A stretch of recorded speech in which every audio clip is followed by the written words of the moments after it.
In this video, we will be talking about credit cards.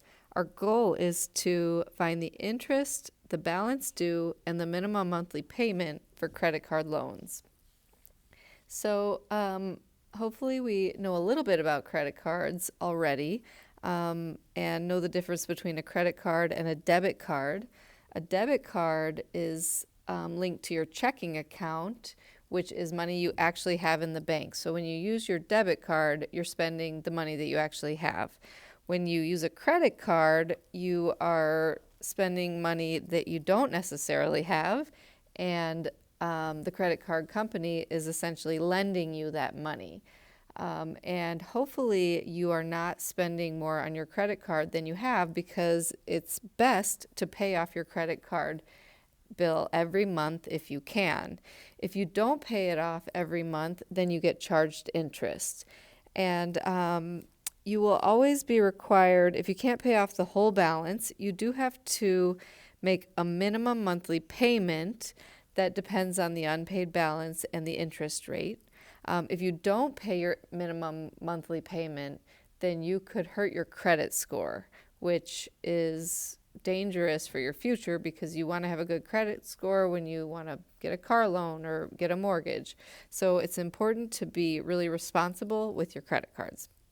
Other things about credit cards: the interest rates are really high compared to other types of loans.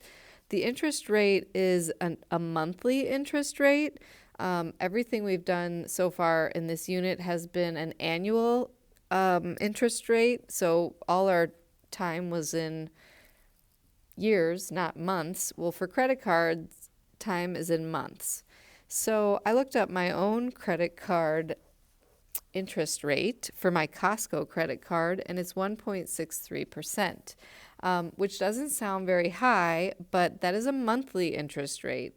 And to equate it to an annual interest rate, we would multiply that by 12 and get 19.56%. So almost 20% annually, which is quite high. So if you pay off your balance every month, you don't have to worry about paying interest. But if you don't pay off your balance, you're going to pay a lot of interest. Okay, so to calculate the interest, most credit card companies use this average daily balance method, where they take the balance at the end of every day in a billing period, which is a month, and they average that balance. So if you add up the balance every day for the billing period and divide by the number of days in the billing period, then you will get the average daily balance. And then the interest, like for example, my 1.63%, would be 1.63% of that average daily balance. Here's an example where we will calculate the average daily balance and use it to calculate the interest that will be added to this credit card statement. The credit card with the transactions described below uses the average daily balance method to calculate interest. The monthly interest rate is 1.5% of the average daily balance. Calculate parts A through D using the statement below.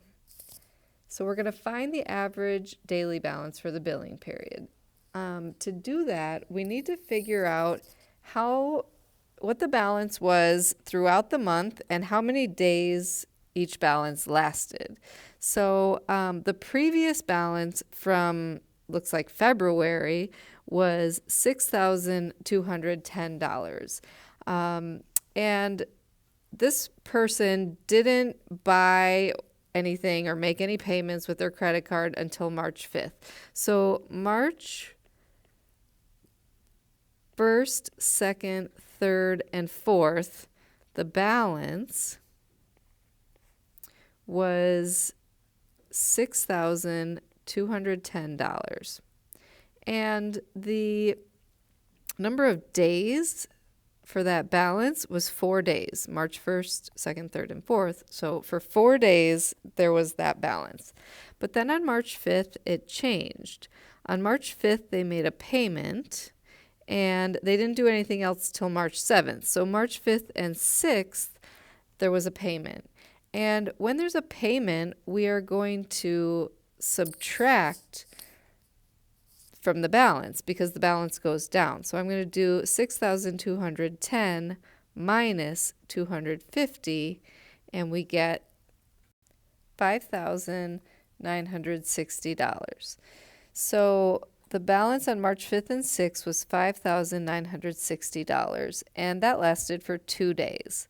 And then on March 7th, there was a charge. This person went to a restaurant and charged $50 on the credit card. So March 7th, 8th, 9th, 10th, and 11th, the balance went up by $50. So I'm going to take $5,960 and add $50 to that, giving me $6,010. So that was the balance for 5 days. And then on March 12th, there was another charge. So March 12th through the 20th,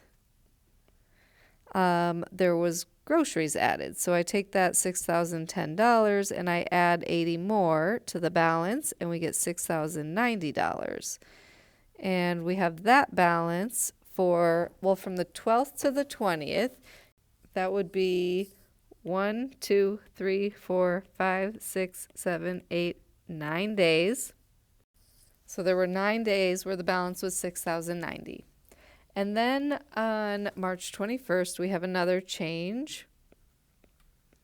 And March 21st through the end of the billing period, the 31st, there were car repairs added to the credit card bill. So we've got $6,090 plus 220, which gives us 6,310 as the new balance. And March 21st to 31st, if you count those days, it's 11 days. And if you add up your total number of days, just to make sure you didn't miscount, it should add up to the total number of days in the month, which in this case is 31. Okay, so now I want to average the balance for all the days in March. I could add up 6,210 4 times and 5,962 times for the 2 days, but it would be simpler to multiply 4 times 6,210 plus there were 2 days where the balance was 5,960 plus 5 times 6,010 plus 9 times 6,090 plus 11 times 6,310. And that would be the sum of the balance at the end of every day in March. And then I'm going to divide that by 31 because there are 31 days. Remember, when we find the mean or the average, we add up all the data values and divide by the number of data values.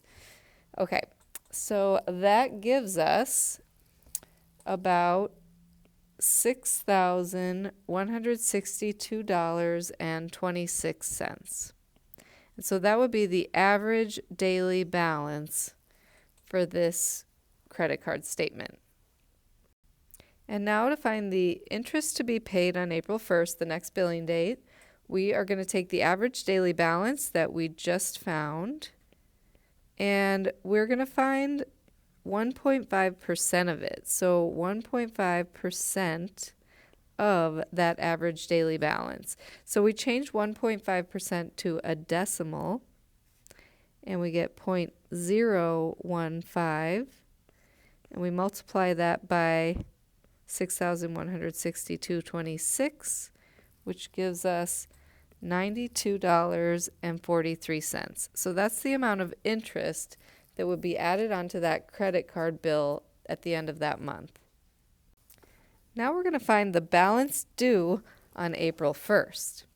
So we're going to take the ending balance on the last day of the month and add on the interest, the extra money that you pay to the credit card company. So the ending balance at the end of the month was on March 31st, the balance was 6,310. So I take that ending balance and I add the interest. And that gives us $6,402.43. So that's the balance going into the next month. Notice that since this person did not pay much of the credit card bill, they only paid off $250 and ended up spending more than that, plus interest was added. Their credit card balance went up going into the next month. So this person seems to be struggling to pay their credit card bill. And as a result, they're going to pay a lot of extra money in interest. And one last part to this question. This credit card requires a $10 minimum monthly payment if the balance due at the end of the billing period is less than $360. Otherwise, the minimum monthly payment is 1/36 of the balance due at the end of the billing period, rounded up to the nearest whole dollar. What is the minimum monthly payment due in April? Well, this credit card balance is definitely not less than $360. So we're going to have to find 1/36 of that balance due. So we take 1/36 and multiply it by that balance due on April 1st. And that gives us 177.85. Now, it does say rounded up to the nearest whole dollar. So in this problem, we have to round up no matter what. And that number would get rounded up if I round to the nearest dollar. It becomes about $178. So that would be the minimum payment due. And remember, if you don't pay the minimum payment, then you're at risk of hurting your credit score. So it's really important to at least pay the minimum payment, and ideally you pay off the whole balance so you're not charged interest. Number 2, a credit card has a monthly rate of 1.7% and uses the average daily balance method for calculating interest. Here are some of the details in the June 1st through June 30th itemized billing. In this problem, we are given the unpaid balance from the previous month, the payment received on June 10th, the sum of all the charges for that month, and the average daily balance. So for part A, find the interest due on the payment due date. We're going to find 1.7% of the average daily balance, which is $356.82 right here. Okay, so I changed 1.7% to a decimal, 0.017 times 356.82, and it's $6.07 would be the interest that gets added on. Find the total balance owed on the last day of the billing period. For this part, we're going to start with the unpaid balance from June 1st up here, $451.32. And then there was a payment received on June 10th. So that brings the balance down lower. So we're going to subtract 135. And then we're going to add on the purchases. So the 253.67, that makes the bill go up. So we add on those charges. And then we also need to add on the interest, the $6.07 that we calculated in part A. And that gives us $576.06, which would be the amount due going into the next month. Part C, minimum payment terms are shown in the accompanying table. What is the minimum payment due by July 9th?